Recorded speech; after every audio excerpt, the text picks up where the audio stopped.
गाम के गीत गायन सब कहे छे जे नाना के न्योता देलियै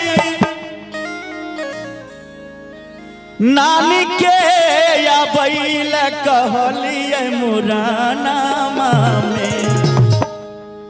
नाना के न्योता देलियै नानी के कहलियै आबै ले मुरन मामा। नाना के न्योता देलियै नानी के या बैल कहलियै मुराना में। नहीं अइलै नानी हर जइया मुरन के बेरिया। नहीं अइलै नानी हर जइया मुरन के बेरिया। नाना के न्योता देलियै नानी के या बैल कहलियै मुराना में। कन्या और उठ जाओ। की नाम छे बउआ के? प्रिंस। प्रिंस बउआ के तरफ से शानदार 10 रुपया के पुरस्कार। बहुत बहुत आशीर्वाद बच्चा के।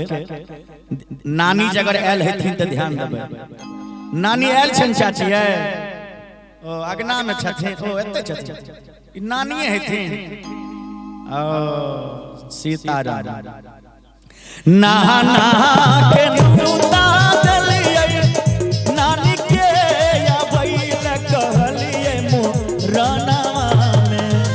नहीं अइलै नानी हर जइया मुरन के बेरिया। नहीं अइलै नानी हर जइया मुरन के बेरिया।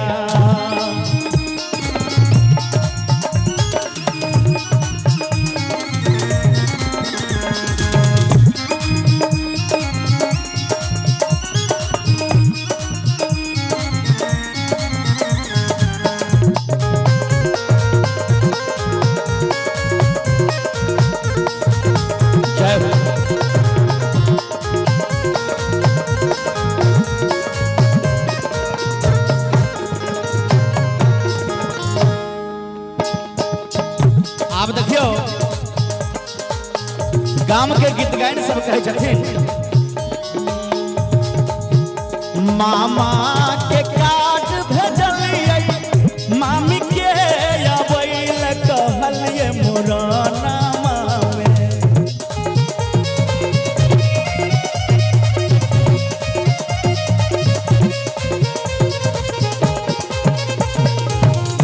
मामा के काट भेजलियै मामी के या बैल कहलियै मुराना में।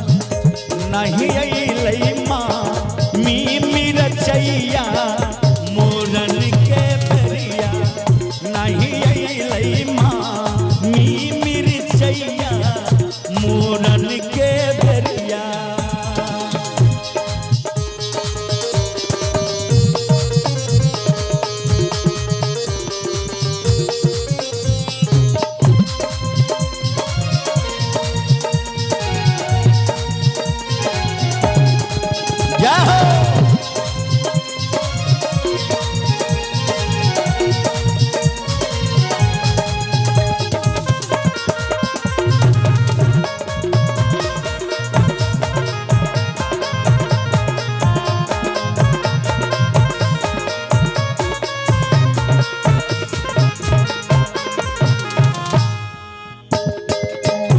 मौसा के फोन करलियै मौसी के या बैल कहलियै मुराना में।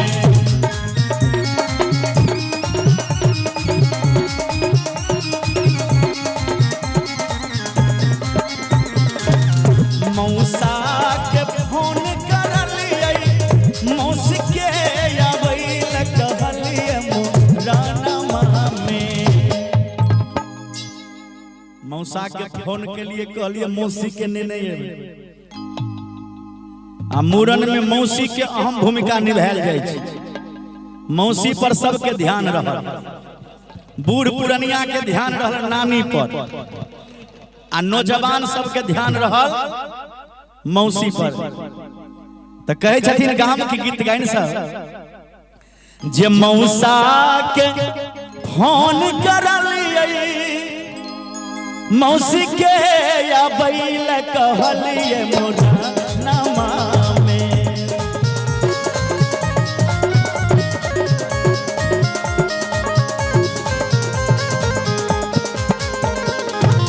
मौसा के फोन करलिए मौसी के या बैल कहलिए मोरा नामा में। नहीं अइलै मौसी नहीं अइलै मौसी हर जइया मोरन के बेरिया। नहीं अइलै मौसी छिनरिया मोरन के बेरिया।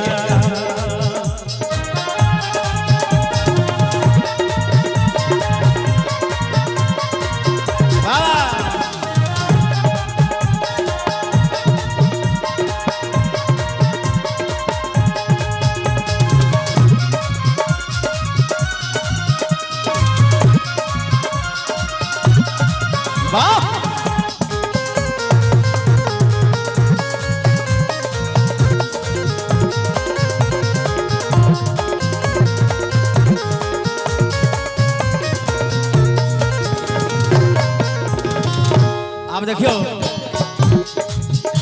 गीत गायन सब कहे छे फूफा के काट भेजलिए सबके अबैल कहलिए मोरा नामा में।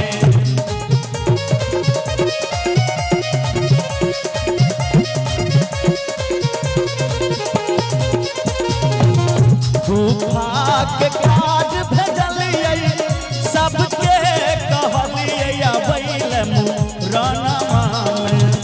नहीं अइलै दीदी हर जइया मोरन के बेरिया।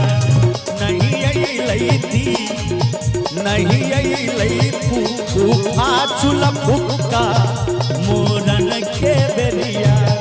नहीं अइलै